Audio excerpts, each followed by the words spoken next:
लेके आए हैं आपके लिए एक्सरसाइज 4.1।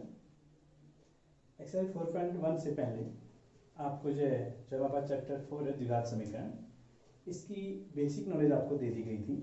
आपको चीज़ें बताई गई थी, द्विघात समीकरण क्या होता है, इसका हमारा ग्रुप क्या होता है, इसको हल करने की हमारे पास कितनी विधियाँ होती हैं, इसके मूल हम कैसे ज्ञात करते हैं, कब द्विघात समीकरण अस्तित्व होता है, मूल वास्तविक होते हैं तो तब कैसे होते हैं, वास्तविक में क्या क्या होते हैं, असमान, समान, काल्पनिक, सब चीज़ें आपको जो है बताई गई थी। ठीक है, तो जो पहली बार इस वीडियो को, आज की वीडियो को देख रहे हैं, तो इससे पहले वो जो है चैनल पे चले जाएं और वहाँ आप जो है इससे पहले जो है 4th चैप्टर का जो है इंट्रो पार्ट वहाँ पर है, तो उसको आप अच्छे से देख लें तो आपको जो है अब काफ़ी कुछ जो आपको समझ में आ जाएगा।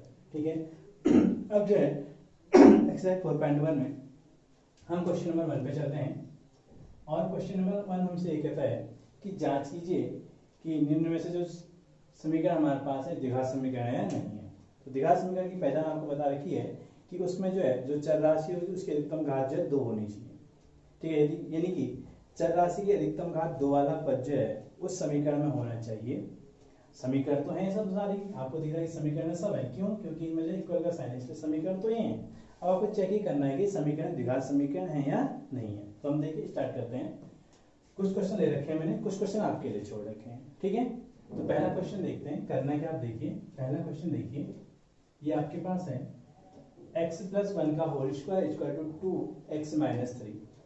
ठीक है, क्या आपके पास x + 1 का whole square equal to 2 × x - 3। तो आप क्या करेंगे, आप इसको a + b का होल स्क्वायर से ओपन कीजिए। a + b का होल स्क्वायर क्या होता है आपको सबको पता होगा, जिसको नहीं पता है मैं लिख दे रहा हूँ। आपको सूत्र सारे याद रखेंगे। आपको पहले ही कहा था कि 9th क्लास में जितने भी फॉर्मूले आपने पढ़े आप सारे फॉर्मूले याद रखें। देखिए मैथ्स में आप कब अच्छे बन सकते हैं, मैथ्स में आपको अच्छे बनने के दो ही तरीके आपके पास। नंबर 1 तो आप सारे फॉर्मूले क्लियर रखें, दूसरा आप अपनी गुणा भाग अच्छी बनाएं। अगर आप लोगों की गुणा भाग अच्छी होती है, आपको फॉर्मूले सारे याद होते हैं, तो आप मैथ्स में कोई क्वेश्चन ऐसा नहीं जिसमें कि आप जो है मार खा जाए। ठीक है, फिर अभ्यास से तो सब कुछ हो जाता है। ठीक, तो a + b का होल स्क्वायर होता है a² + 2ab + b²। ठीक, इसका हम प्रयोग कर रहे हैं। x + 1 का whole square x² + 2x + 1 equal to, इससे मल्टीप्लाई करोगे तो हो जाएगा 2x - 6, 12 to x हो जाएगा x² + 1 प्लस का 6 इक्वल टू 0, तो अगर x² + 7 इक्वल टू 0। तो इसमें आपने क्या देखा, इसमें आपने ये देखा कि जो चर राशि वो क्या है, x है, और x की अधिकतम घात कितनी है, इसमें 2 है। कोई पद ऐसा है जिसमें x की अधिकतम घात 3 है, या ऐसा ही पद नहीं है जिसमें x की घात हो ही ना, यानी कि x की अधिकतम घात 2 वाला पद इसमें है। इसलिए यह जो समीकरण है, यह जो द्विघात समीकरण होगी। ठीक है, द्विघात समीकरण है, यस लिख दे रहा हूँ। ठीक है, द्विघात समीकरण है। ठीक, अब इसका दूसरा पार्ट देखिए। फिर आप दूसरा पार्ट है आपके पास, ये है x² - 2x equal to -2 and bracket के अंदर है 3 - x। देखिए इसको तो कुछ नहीं कर सकते हैं, इसको तो ऐसे लिखेंगे आप, -2 से मल्टीप्लाई कर लो, -2 से इससे मल्टीप्लाई करोगे तो माइनस प्लस माइनस आएगा, 2 × 6 हो जाएगा, ये माइनस क्या हो जाएगा, प्लस हो जाएगा, 2 × x कितना हो जाएगा, 2x हो जाएगा। ठीक, अब यहाँ पर आप काटेंगे नहीं, आप ऐसा नहीं कि यहाँ पे 2x कैंसिल हो जाए, नहीं, साइन सेम होनी चाहिए, चिन्ह उनके आगे सेम है। अगर यहाँ पे प्लस है यहाँ भी प्लस हो तो कट जाता, यहाँ माइनस है यहाँ भी माइनस तो कट जाता, अब नहीं कटेंगे। ठीक है, तो आप सबको ऐसा फेंक दीजिए, x² - 2x, ये प्लस का 6 हो जाएगा, ये माइनस का 2x हो जाएगा इक्वल टू 0, तो जाएगा x² - 2x - 2x माइनस के 4x हो जाएंगे प्लस के 6 equal to 0।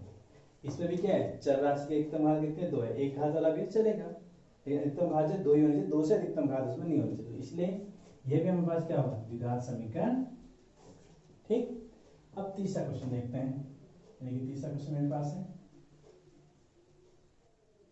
x - 2 × x + 1 equal to x - 1 × x + 3। तो आप क्या करेंगे, x से मल्टीप्लाई कीजिए, x × x क्या हो जाएगा, x² हो जाएगा, x से 1 मल्टीप्लाई करोगे तो प्लस का x हो जाएगा, -2 से x से मल्टीप्लाई करेंगे माइनस का 2x हो जाएगा, -2 से 1 को मल्टीप्लाई करोगे माइनस का 2 हो जाएगा। ठीक है, इक्वल टू x से x करोगे x² हो जाएगा, x × 3 करोगे प्लस है तो प्लस का 3x हो जाएगा, -1 × x माइनस का x हो जाएगा, -1 × 3 प्लस माइनस माइनस 3 बन जाए 3 हो जाएगा। अब देखिए एक्स स्क्वायर प्लस का है, एक्स स्क्वायर प्लस का, दोनों एक्स स्क्वायर जो है चले जाएंगे, ठीक हो जाएगा। अच्छा इधर देखिए ये आपके पास x माइनस टू एक्स कितने हो गए, माइनस के x हो गए, माइनस का 2। अब यहाँ देखिए 2x प्लस का है, 3x प्लस का है, माइनस का 3x हो जाएगा, x माइनस का है प्लस का हो जाएगा, माइनस 3 का है तो प्लस का 3 हो जाएगा, इक्वल टू कितना हो जाएगा 0। अब यहाँ देखिए ये प्लस x माइनस एक्स ये प्लस चले जाएंगे, माइनस 2 प्लस 3 प्लस का 1 हो जाएगा, एन माइनस का 3 इक्वल टू। अब यहाँ पर देखिए x की अधिकतम घात कितनी है, x की अधिकतम घात यहाँ पर 1 है, इसीलिए यह जो है हमारे पास क्या होगा, द्विघात समीकरण नहीं होगी, तो इसलिए यह जो है हमारे पास क्वाड्रेटिक इक्वेशन नहीं है, ठीक। अच्छा अब आप जो है 7वां पार्ट देखिए, 7वां और 8वां पार्ट में बता रहा हूँ, बाकी जो पार्ट बच गए हैं इनको आप खुद बनाएंगे और देखते हैं कि आपको कितना आ रहा है, ठीक है। आप बनाइए फटाफट, जिसको नहीं आ रहा है वो जो है बताइए कि हमें नहीं आ रहा, ठीक। तो देखिए 7वां पार्ट देखिए आप, क्या है आपके पास x प्लस 2 इसका होल क्यूब इक्वल टू कितना हो जाएगा आपके पास 2x into x square minus 1। अब इसको a प्लस बी के होल क्यूब से आप ओपन करेंगे, तो a प्लस बी का होल क्यूब क्या होता है आपको पता होना चाहिए, a प्लस बी का होल क्यूब बराबर क्या होता है a cube plus B cube plus 3a square B plus 3ab square. यहीं पर अगर माइनस होता तो ये माइनस और लास्ट में क्या आता है प्लस, ठीक है। छोटी छोटी बातें हैं, या 9th में आपने पढ़ रही है तो सूत्र आपको सब पता होने चाहिए, ठीक है। आप लोग अच्छे हैं, ऐसे सूत्र जो है आप लोगों को जो है याद होने चाहिए, ठीक है। जब तक सूत्र याद नहीं होंगे तो आपको जो है कठिन विषय जो है वह कठिन लगता है, लेकिन जब आपको सूत्र याद हो जाएंगे, आपकी गुणावार अच्छी होने लगेगी, आपको खुद पे खुद लगेगा कि हाँ हमें भी कुछ आ रहा है, ठीक है। इसलिए आपको लगना चाहिए कि हमें कुछ आ रहा है, तो इसलिए आपको क्या काम करना पड़ेगा, आपको जो है सूत्र याद करने पड़ेंगे। सूत्र बनाने भी आप सीखे, जैसे यहाँ पर x प्लस बी की पावर 3 होल पावर 3 है, आप जो x प्लस बी की होल पावर 4 ही बनाएंगे, 5 बनाए, अभ्यास कीजिए और आपको खुद पे खुद जो है मैथ्स में इंटरेस्ट आ जाएगा। मैथ्स आपको तब तक नहीं, जब तक आपको मैथ्स में इंटरेस्ट नहीं आएगा। इंटरेस्ट आपको तब आएगा जब आप जो है बार बार क्वेश्चन को बनाएंगे, ठीक है। तो देखिए मिल जाएगा a क्यूब एक्स का क्यूब प्लस बी क्यूब 2 का cube plus 3a square x square, b का मतलब कितना है 2 प्लस 3a का मतलब कितना है x, b का मतलब कितना है 2 का स्क्वायर इक्वल टू 2x से मल्टीप्लाई कर देते हैं, 2x into x square x cube हो जाएगा और 2x माइनस 1 माइनस का प्लस। अब यहाँ देखिए एक्स क्यूब प्लस 2 का क्यूब कितना हो जाएगा 8 हो जाएगा, 3 2 जा 6 एक्स स्क्वायर से आएगा, 2 2 जा 4 4 3 जा 12, साथ में x है तो x आएगा equal to 2x cube minus 2x। अब सब यहाँ भेज देते हैं, x cube plus 8 plus 6x square minus 12 plus 12x है, माइनस का 2x क्यूब हो जाएगा और प्लस का 2x हो जाएगा इक्वल टू कितना हो जाएगा 0। अब देखिए ये प्लस का x क्यूब है, माइनस का 2x क्यूब है, तो क्या हो जाएगा आपके पास, ये आपके पास क्या बन जाएगा, ये आपका बन जाएगा माइनस का x क्यूब, ठीक है। प्लस का 6x स्क्वायर ऐसे ही आएगा, plus 12x minus plus 2x कितने हो गए, प्लस के 14x हो गए और प्लस 8 आपके पास है इक्वल टू 0। तो आपने क्या देखा, आप क्या देख रहे हैं, आप ये देख रहे हैं इसमें चर की अधिकतम घात कितनी है 3 है, इसलिए क्या हो जाएगा द्विघात समीकरण होगा कि नहीं होगा, बताओ बताओ, होगा नहीं होगा, क्यों नहीं होगा, क्यों, क्योंकि इसमें जो है x की अधिकतम घात कितनी है 3 है, 2 नहीं है। हालांकि 2 घात वाला पद भी है लेकिन अधिकतम घात उसी को होनी चाहिए, ठीक है। x की घात 3 वाला पद इसमें नहीं होना चाहिए, इसलिए यह जो आपका द्विघात समीकरण नहीं होगी। शाबाश, गुड, ऐसे पढ़ाई करो, ठीक है। तो आपको जो है ऑटोमेटिकली चीजें आएंगी, ठीक। मेहनत करने पर सब कोई चीज हो जाती है, ठीक है, मेहनत करनी चाहिए। अब 8th क्वेश्चन देखिए, क्या है हमारे पास, X cube minus 4x square minus of x plus of 1 equal to x minus 2 it's whole cube. ठीक है, अभी मैंने आपको a माइनस बी के होल का फॉर्मूला बता दिया, जिसको नहीं है फिर से मैं लिख दे रहा हूँ, a माइनस बी का होल क्यूब क्या होता है, a cube minus B cube minus 3a square B and plus 3ab square. ठीक, तो x cube minus 4x square minus x plus 1 equal to a cube minus B cube minus 3a square B, 3a मतलब x है, x square और b मतलब 2 है, plus 3ab square, 3a का मतलब x, b का मतलब 2 का स्क्वायर। तो क्या हो जाएगा आपके पास एक्स क्यूब, अब देखते हैं यहाँ पर देखो एक्स क्यूब प्लस का है, यहाँ भी प्लस का है, तो क्या हो जाएगा ये कैंसिल हो जाएगा। ठीक हो गया आपके पास, आगे बात सुनने। अच्छा ये क्या होगा, माइनस का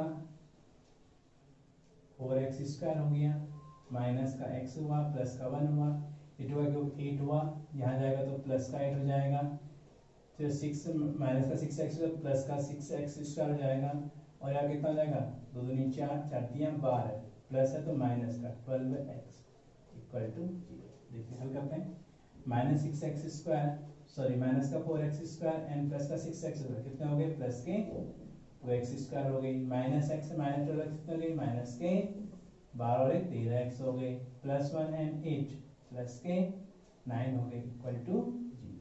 तो इसमें क्या दिख रहा है आपको, x की एकदम घात कितनी है 2 है, तो यह जो है हमारे पास द्विघात समीकरण होगा।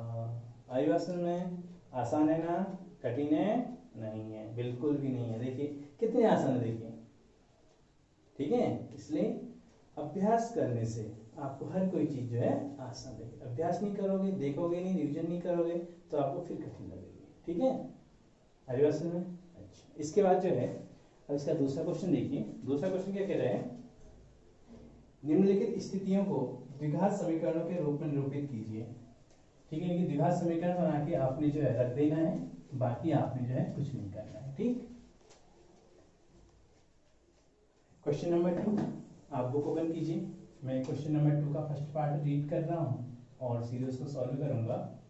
तो पहला क्वेश्चन क्या कह रहा है, कह रहे हैं एक आयताकार भूखंड का क्षेत्रफल 528 मीटर स्क्वायर है, क्षेत्र की लंबाई चौड़ाई के दोगुने से 1 अधिक है, हमें भूखंड की लंबाई और चौड़ाई ज्ञात करनी है, तो उसके लिए हमें जो है द्विघात समीकरण बनाना है। अब देखिए अब आयत की बात आ रही है, तो आपको पता है कि आयताकार भूखंड तो उसमें क्या होगा, एक लंबाई होगी और एक चौड़ाई होगी। अब हमें क्या ध्यान देना है ऐसे क्वेश्चन में, हमें ध्यान देना है कि कौन सी चीज किस पर निर्भर करेगी, क्या लंबाई चौड़ाई पर निर्भर है, चौड़ाई लंबाई पर निर्भर है, यानी कि हमारे पास क्या चीज होगी लंबाई चौड़ाई में से कि हम दूसरी चीज निकालें। तो यहाँ पर देखिए क्या कह रहे हैं, लंबाई क्या है चौड़ाई के दोगुने से 1 अधिक है, यानी कि लंबाई चौड़ाई के दोगुने, यानी कि हमें चौड़ाई मिल जाएगी तो हम लंबाई निकाल, तो हम मानेंगे क्या, मानेंगे हम चौड़ाई, तो लिखेंगे माना चौड़ाई किसकी, आयताकार भूखंड की, बराबर x मान लेंगे मीटर। तो लंबाई कितनी हो जाएगी, लंबाई क्या कह रहा है, लंबाई कह रहा है ये चौड़ाई के दोगुने से, मतलब 2 से गुणा कर देंगे, चौड़ाई का दोगुना उससे 1 अधिक है धन है, तो चौड़ाई कितनी है आपके पास x इंटू 2 प्लस 1 कितना हो जाएगा आपके पास 2x प्लस 1, लंबाई कितनी आएगा आपका 2x प्लस 1। तो ये आपके पास आयत हो गया, इस आयत में लंबाई आपके पास है 2x प्लस 1 और चौड़ाई है x। और क्या कह रहे हैं, इसका क्षेत्रफल आपको दिया, क्षेत्रफल कितना है इसका 528, ये आपको दिया हुआ है। ठीक है, तो प्रश्न आप क्या लिखेंगे, आप लिखेंगे प्रश्नानुसार,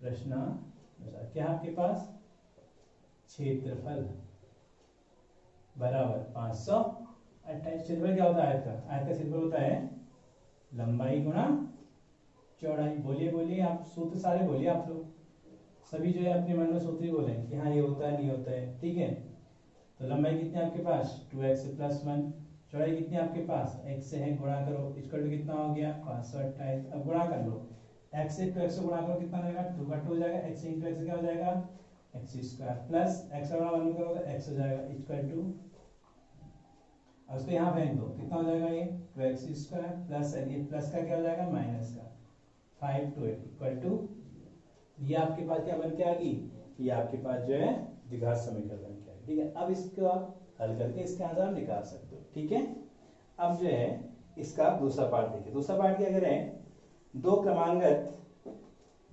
धनात्मक पूर्णांकों का गुणनफल 306 हमें पूर्णांक ज्ञात करना है।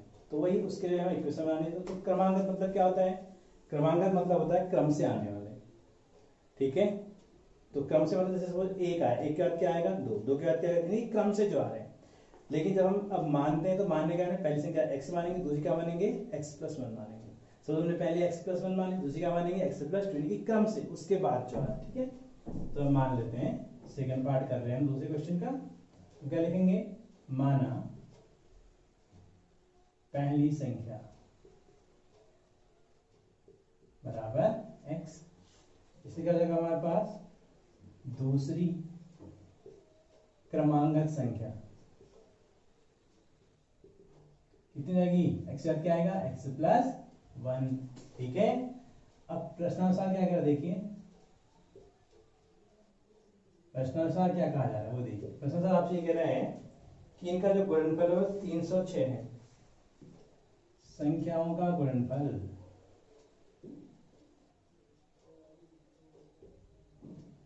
संख्याओं का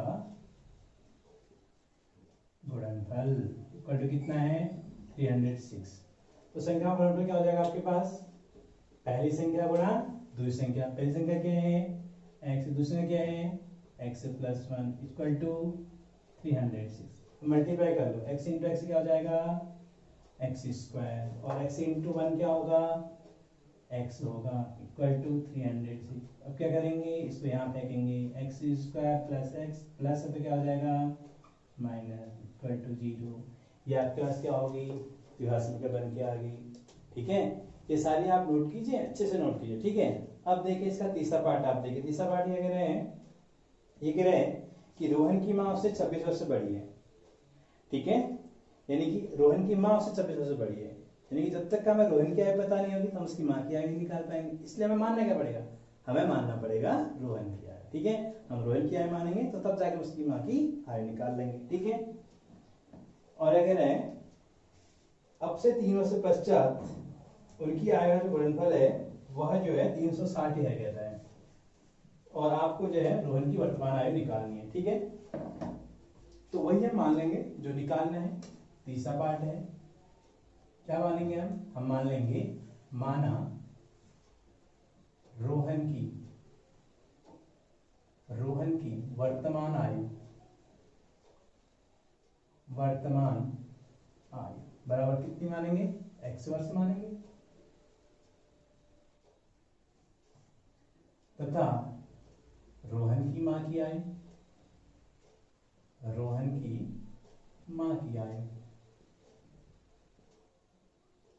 कितनी है, रोहन की माँ की आयु, रोहन की आयु से 16 वर्ष अधिक है, 26 वर्ष अधिक है, ठीक है। रोहन कितने साल का है, x साल का है, तो उसकी मम्मी कितनी साल की जाएगी, मम्मी यानी कि माता जी कितने साल की जाएगी, x+26, 26 साल बड़ी है कहता, तो उतना साल जोड़ दें, ठीक है। अब प्रश्न क्या कह रहा है, देखिए प्रश्नानुसार ये कह रहा है, प्रश्नानुसार क्या कह रहे हैं, कितने वर्ष पश्चात कह रहा है, 3 वर्ष पश्चात,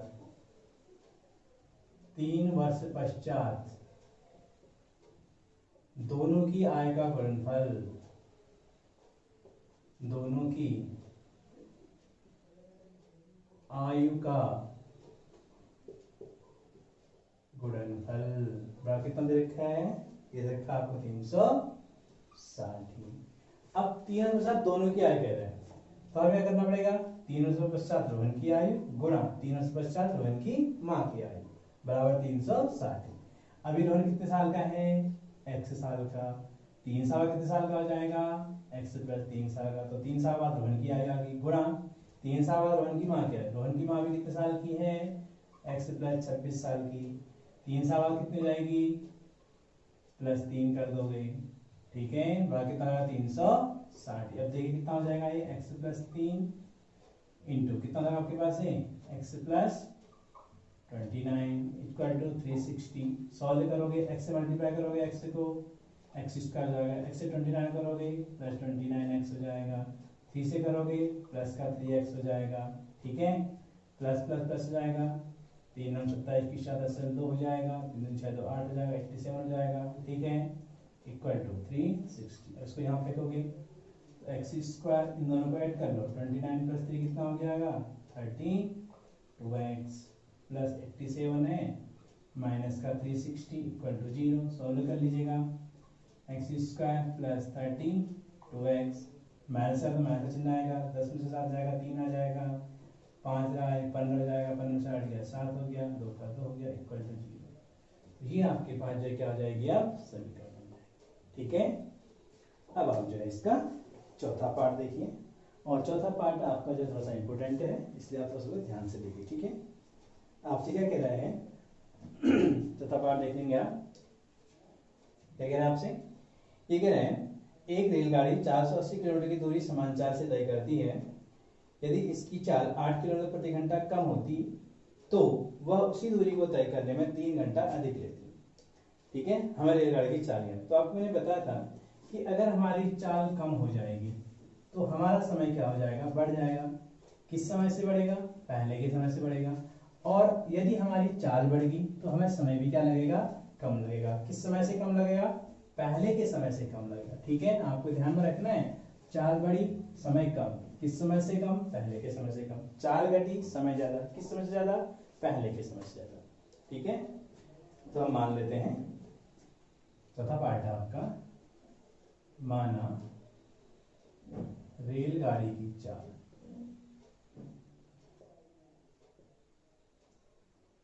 कितनी मानेंगे, x किलोमीटर पर आवर, ठीक है। दूरी कितनी है जैसे तय करनी है, दूरी आपके पास है 480, समय कितना लगेगा इसको, तो समय फॉर्मूला लगाएंगे, समय क्या होता है दूरी बट्टे 4, ठीक है। तो कितना लगेगा इसको, समय कितना लग गया, समय इसका हो गया, दूरी कितनी है 480 बट्टे 4 कितनी है x, ठीक हो गया। अब क्या कह रहे हैं, अब क्या कह रहे हैं, चाल में जो है आयोडोरिक कमी होती है, तो लिख लेंगे आप, चाल में 8 किलोमीटर पर आवर की कमी होने पर, कमी होने पर चाल होने पर नई चाल, नई चाल कितना हो जाएगी आपके पास, पहले कितनी थी x थी, कमी कितने की होगी है 8 की, इतनी हो जाएगी चाल मिलेगी, इतनी किलोमीटर पर आवर।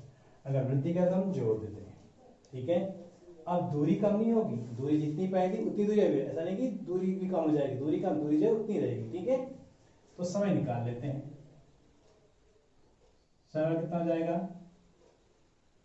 दूरी बट्टे 4, इसको हम जो है पूर्व का समय बोल देते हैं अपने समझने के लिए, इसको हम जो है बाद का समय बोल देते हैं। अब क्या हुआ देखो, अब आपके पास जो है चाल कम होगी तो समय क्या होगा आपके पास, बढ़ जाएगा। किस समय से बढ़ेगा, पहले वाले समय से बढ़ेगा, ठीक है। तो अब प्रश्नानुसार क्या लिखेंगे आप, प्रश्नानुसार आप लिखेंगे चाल में कमी होने पर, चाल में कमी होने पर लगा समय, लगा समय, तो क्या हो जाएगा आपके पास, पूर्व समय, जिनकी जो पहले के समय था, ठीक है, पूर्व समय, उससे कितना घंटा लगता है ज्यादा ज्यादा, 3 घंटा जो है अधिक लगता है, ठीक है। तो इसको हल करेंगे आप, तो चाल में कमी होने पर लगा समय कितना आपके पास 480 बट्टे x माइनस 8 बराबर पूर्व का समय कितना आपके पास 480 बट्टे x प्लस 3 घंटे ज्यादा लगते हैं। तो आप क्या करेंगे, इधर 1 लेट करेंगे और इधर आपका कितना हो गया 480 upon x minus 8 equal to, यहाँ आप जो है x से एलसीएम लेंगे, कितना हो जाएगा, ये 480 रहेगा और ये जाएगा आपका प्लस का 3x। अब क्या करोगे, अब आप बजरूना करोगे इस तरीके से, ठीक है। तो बजरूना जब आप करेंगे, अब मैं इसको ऊपर करता हूँ, ठीक।